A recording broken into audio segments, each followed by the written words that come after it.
கலந்துக்கிட்டா நல்லா இருக்கும். ஏன்னா அபிஷேகமும் இந்த தீபாவளியும் நீங்க பார்க்கறதுக்கு கொடுத்து வைக்கணும். கணக்கம்பட்டியில் கூட இந்த அளவுக்கு இல்லை. இதுவரைக்கும் கணக்கம்பட்டி ஐயா கோயில்ல எங்கேயுமே இந்த மாதிரி அபிஷேகம் இந்த மாதிரி தீபாவளி கிடையாது. ஆகையால் நீங்களும் அனைவரும் கலந்துக்கிட்டீங்கன்னா ஐயானுடைய மனம் குளிர்ச்சி அடைவதற்காக அபிஷேகம், ஒளிமயமான வாழ்க்கை அமைவதற்காக தீபாவளி. எப்படி அவர் மனம் குளிர்ச்சி அடைகிறதோ அது மூலம் உங்க மனமும் குளிர்ச்சி அடையணும். அதனால வாழ்க்கை செழுமை அடையணும். இதுக்காக நாம அபிஷேகமும் தீபாவளியும் செய்து வருகிறோம். நீங்க தான் கொஞ்சம் முன்னாடி வரணும். லேட்டா வந்தா அதனுடைய அனுபவம் உங்களுக்கு போயிடுது. இன்னைக்கு மாசி மாத அமாவாசை, நேற்று தான் சிவராத்திரி முடிந்தது. மிக விசேஷமான அங்க எல்லாம் பாத்தீங்கன்னா கணக்கம்பட்டியில அந்த பூஜை தருவாயில போய் உட்காருவாங்க. மற்ற நாள்ல வர்றது வேற.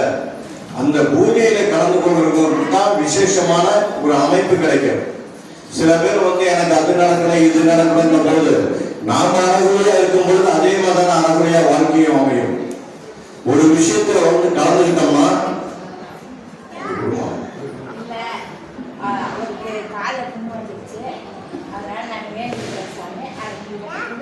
வாமா அப்படி புரியுமா? அப்ப பேசிட்டு இருக்கும்போது தடங்களாச்சு இப்படி வாங்க இப்படி வாங்க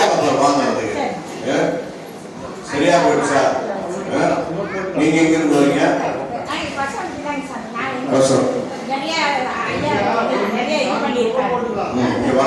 அப்படியே சொல்லுங்க.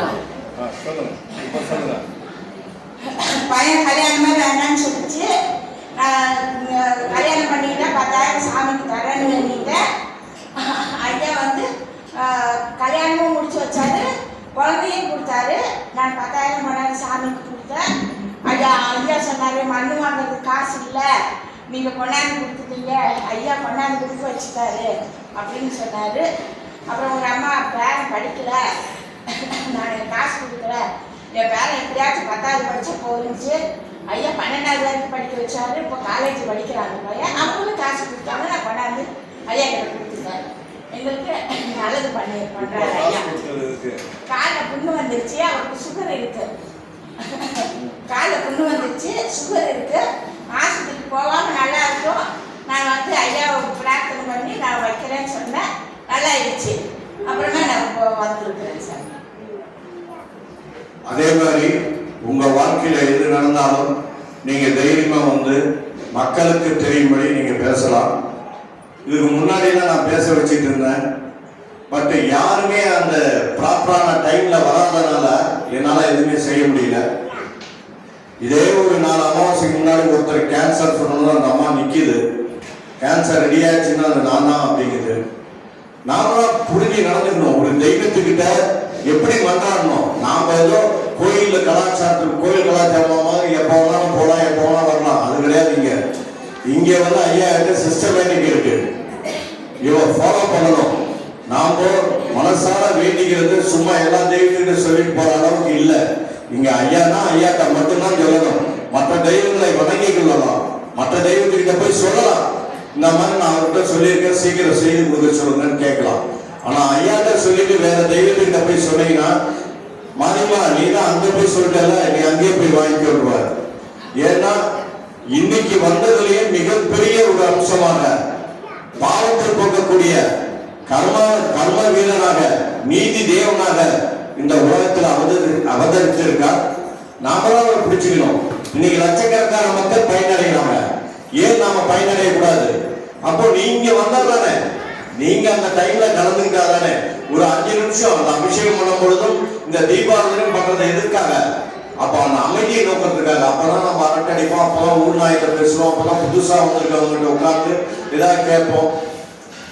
இங்கே பொறுத்தவரை, என்னை பொறுத்த வரைக்கும் எவ்வளவோ அற்புதம் பண்ணிட்டார். நான் பேஸ்புக்ல 138 அற்புதங்கள் போட்டிருக்கேன் இந்த நாமக்கல் கோயில்ல. இன்னும் கிட்டத்தட்ட அதுக்கப்புறம் கிட்டத்தட்ட 100 அற்புதங்கள் நடந்திருக்கும். என்னால டைப் படிக்க முடியாதனால அப்படியே நிறுத்தி வச்சிருக்கேன். ஒரு காலத்துல ஐயாவுடைய சத்சங்க புஸ்தகம் நாமக்கல்லிலிருந்து வெளியாகும். இது உண்மை. இது நான் இன்னும் கூடிய சீக்கிரத்தில் அதை ரைட் பண்ண போறேன். ஐயாவுடைய வாழ்க்கை வரலாறு மற்றும் அற்புதங்களும் எழுத போறோம். எத்தனையோ அற்புதங்கள், கேன்சர் குணமா இருக்கு, ஹார்ட்ல ஓட்ட குணமா இருக்கு, அதே மாதிரி கால்வழி குணமா இருக்கு, அதே மாதிரி கிட்னி ஃபெயிலியர் குணமா இருக்கு. கிட்னி ஃபெயிலியர்லாம் பாத்தீங்கன்னா இவங்க இங்க இருக்காங்க பாருங்க, அவங்க பொண்ணு 2 கிட்னியும் ஃபெயிலியர் ஆயிடுச்சு. 2 கிட்னி ஃபெயிலியர் ஆனா இன்னைக்கு டயாலிசிஸ் பண்ணியிருந்தாலும் வாழ்ந்துட்டு இருக்கு, நல்லபடியா இருக்கு. ஏன்னா பாவங்கள் யாரையுமே விடுறதில்லை, அதை மட்டும் வச்சுங்க. நாம செய்த பாவத்தை இங்க கொட்டணும்னா எப்படி கொட்டணும்? சாமி எனக்கு ஏதாவது ஒரு வழிகாட்டு, எனக்கு நல்லது பண்ணணும், கண்ணீர் விடணும். அவர் என்ன நமக்கு மாமானா மச்சானா, இல்ல நாம ஏதாவது கொடுத்து வச்சிருக்கோமா? அப்ப அவர்கிட்ட எவ்வளவு தூரம் கேட்கணும். இந்த லோகத்துல இத்தனை தெய்வங்கள் வந்திருக்குன்னா அதுக்கு அவங்கதான் காரணம். நீங்க வணங்கக்கூடிய தெய்வங்களுக்கு அனைவருக்கும் அவங்கதான் காரணம். நவகோடி சித்தர்கள் இருக்காங்க, 30 கோடி தேவர்கள் இருக்காங்க, 4448 ரிஷிகள் இருக்காங்க. நாம சப்த ரிஷிகள் பேசுறோம், 18 சித்தர்களை பத்தி பேசுறோம். இன்னைக்கு எத்தனை சித்தர்கள் இருக்காங்க, எத்தனை கோயிலை உருவாக்கிட்டு சாமியை பொம்மை மாதிரி உருவாக்கிட்டு இவங்க அதுல மறைஞ்சு இருக்காங்க. நாம இவங்களை மறந்துட்டா, இவங்க யாரா இருந்தாலும் இவங்களை உண்மையா நம்பி முழு நம்பிக்கையோட சரணாகதி அடையிறவனுக்கு நிச்சயமா அந்த வாய்ப்பு கொடுக்காம இல்லை. உங்களுக்கு எல்லாமே நல்லது பண்ணக்கூடிய அமைப்புல தான் அவர் இருக்காரு. அவர் சொல்வாரு, மாரியம்மா நான் எவ்வளவு செஞ்சாலும் நீ கேரட்ஸ் மாதிரி உட்கார்ந்துட்டு இருக்கிறீங்க, கேட்க மாட்டேங்கிறேங்க. அப்ப நாம செய்த பாவத்தை கண்ணீர் விட்டு கூட கேட்கலாம். அப்புறம் என்ன இருக்கு? நாம வயிற்று வலி வரும்போது தான் ஆஸ்பத்திரி போறோம். வயிற்று வலி வரத்துக்கு முன்னாடியே அதுக்கு ட்ரீட்மெண்ட் என்ன பண்ணலாம் நம்ம நினைக்கிறது இல்லை. அப்போ வலி போறதுக்கு போறதே அவர்கிட்ட நிம்மதியை கேட்கலாம் இல்லையா? வாழ்க்கை தரம் உயர்வதற்கு நம்ம கேட்கலாம் இல்லையா? உங்க குடும்பத்துல உங்க கணவன், உங்க பிள்ளைகள், உங்க வீடு நல்லபடியா அமைவதற்கு கேட்கலாம் இல்லையா?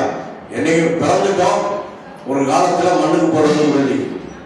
இந்த பிறப்பு இறப்பு மத்தியிலே வாழக்கூடிய இந்த வாழ்க்கை சிறப்பாக அமையணும்னா சித்தாந்த புருஷருக்காக வேற எந்த தெய்வத்தினாலே முடியாது. நான் அடிக்கடி சொல்றேன், தெய்வம் என்றால் அவங்க உருவாக்குறதுக்கு எல்லாத்துக்கும் தத்துவம் இருக்கு. லிங்கத்துக்கு தத்துவம் இருக்கு, விஷ்ணுவுக்கு தத்துவம் இருக்கு, பிரம்மாவுக்கு தத்துவம் இருக்கு. எல்லா தத்துவ அமைப்பு, இந்த அனைத்து தத்துவமும் எல்லாருக்கிட்டே இருக்கு. நாம உணராம இருக்கோம். தெய்வம் எங்க இருக்குன்னு தெரியாம அலையிறோம். இந்த சாமி